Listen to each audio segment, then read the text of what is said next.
అడగలేదు, అంతస్తులు అడగలేదు, హృదయాన్ని అడిగాడయ్యా. బంగారం అడగలేదు, వజ్రాలు అడగలేదు, హృదయాన్ని అడిగాడయ్యా. ఆస్తులను అడగలేదు, అంతస్తులు అడగలేదు, హృదయాన్ని అడిగాడయ్యా. మనుషులను చేశాడయ్యా, ఈ లోకానికి ఇచ్చాడయ్యా. నేనెంతకీ రాలేదని నా కోసం వచ్చాడయ్యా. మనుషులను చేశాడయ్యా, ఈ లోకానికి ఇచ్చాడయ్యా. నేనెంతకీ రాలేదని నా కోసం వచ్చాడయ్యా.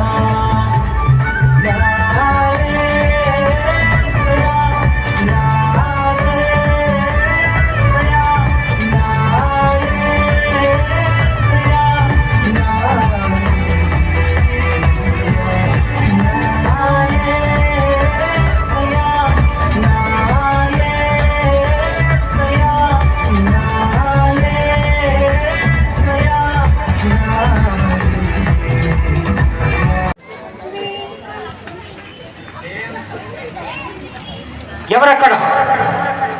చిత్తం మహాప్రభు. ఈరోజు సమాచారం ఏమి? తూర్పు దిక్కు నుంచి జ్ఞానులు మీ రాకకి మీ దర్శనార్థమై వేచి ఉన్నారు. ప్రవేశపెట్టండి.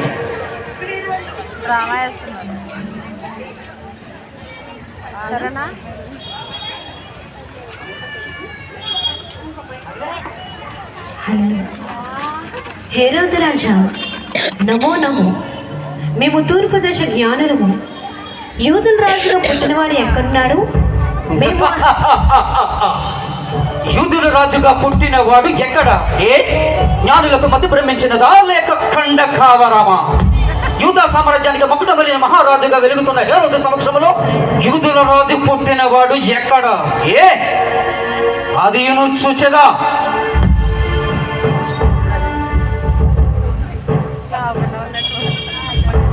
శాస్త్రాలు కూడా అవే చెప్తున్నాయి ప్రభు. శాస్త్రులారా, శాస్త్రాలు కూడా అవే చెప్తుంటే పరిశీలించండి. చిత్తం మహాప్రభు.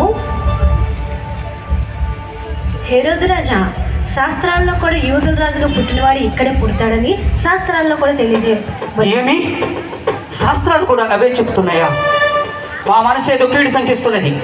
ఈ జ్ఞానులను లాలించి బుజ్జగించి ఆ ప్రభువులు చాడ తెలుసుకోవాలి. జ్ఞానులారా, మీ రాక మాకు చాలా సంతోషం. మీరు ఆ ప్రభువులు చాడ తెలుసుకుని మాకు తెలియజేసిన సో మేమను వెళ్ళి ఆ ప్రభువు వారిని పూజించేదము. వెళ్ళండి. చిత్తం మహాప్రభు.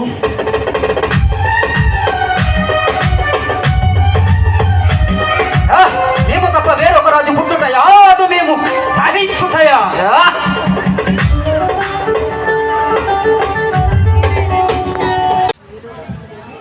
పూల కన్నా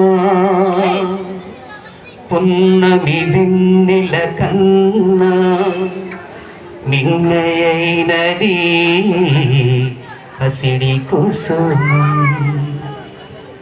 ఎవరు ఎవరు ఎవరి సలలిత గాత్రి? ఎవరు ఎవరో ఇంకెవరో కాదు, పరమ పావని మరియా, ఈ కన్య మరియా. దయాప్రాప్తురాలా, నీకు శుభము. ప్రభువు నీకు తోడయ్యున్నారు. మరియా, భయపడకు. నీ గర్భాన లోకరక్షకుడు జన్మించబోచున్నారు. నేను కన్యను కదా, ఇది ఎలా జరుగును? సర్వోన్నతమైన శక్తి నీ మీదకు వచ్చును. పరిశుద్ధాత్మ వలన గర్భం ధరించి కుమారుని కని ఆయనకి యేసు అని పేరు పెట్టుదువు.